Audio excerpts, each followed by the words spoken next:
طرح قرآن کو پڑھے کہ وہ براہ راست اس کا مفہوم اس کے دل کے اوپر اترتا چلا جائے.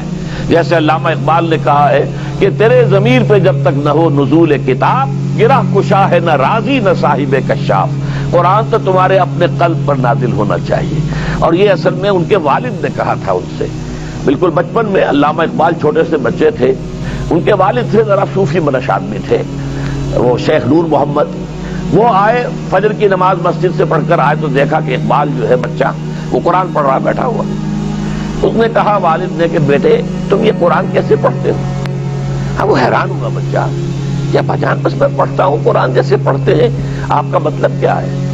کہا بیٹے قرآن ایسے پڑھا کرو کہ جیسے یہ تم پر نازل ہو رہا ہے، یوں سمجھو کہ تم پر نازل ہو رہا ہے، تم مخاطب ہو. اب اس چیز کو انہوں نے اپنے اس شعر میں ادا کیا. تیرے ضمیر پہ جب تک نہ ہو نزول کتاب، گرہ کشا ہے نہ راسی نہ صاحب کشاف. جیسے یہ قرآن قلب محمد پر نازل ہوا تھا، فَإِنَّهُ نَزَّلَهُ عَلَىٰ قَلْبِكَ، جبرائیل نے یہ اے نبی اے محمد آپ کے دل پر اتارا ہے. تو جب تک ہمارے بھی دل پر نہیں اترے گا تو قرآن مجید جو ہے وہ ہمیں انسپائر نہیں کر سکے گا. ترجمہ آپ پڑھیں گے، کچھ آپ کو معلوم ہو گیا اس کا مطلب یہ ہے.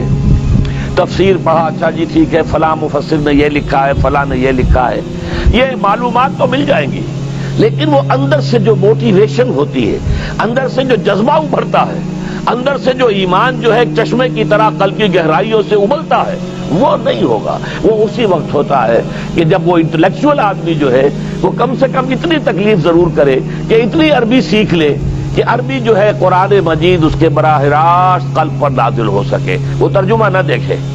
اب ایک آیت پڑھی پھر ترجمہ دیکھا، پھر دیکھا اس میں نمبر 11 لکھا ہوا ہے، حاشیہ میں جا کر دیکھا نمبر 11 یہاں ہے، وہ دیکھا، تسلسل تو ٹوٹ گیا. اب وہ بات نہیں رہی. اور ترجمہ جو ہے وہ سبھی جانتے ہیں دنیا میں، ہر بچہ بھی سمجھ لے گا کہ غالب کا کوئی شعر ہو اور وہ آدمی پڑھ کے جھوم جاتا ہے کہ کیا بات کہی ہے، اسی کا انگریزی میں ترجمہ کر دیجئے. اب اس میں کچھ بھی نہیں، آپ نے مفہوم تو بیان کر دیا انگریزی میں، لیکن جو تاثیر ہے اس غالب کے شعر کی وہ انگریزی میں منتقل نہیں ہو سکتی. تو قرآن مجید کا کچھ نہ کچھ مفہوم تو ترجمے سے معلوم ہو جائے گا. قرآن کی تاثیر ترجمے سے نہیں حاصل ہو سکتی، تفسیر سے نہیں حاصل ہو سکتی.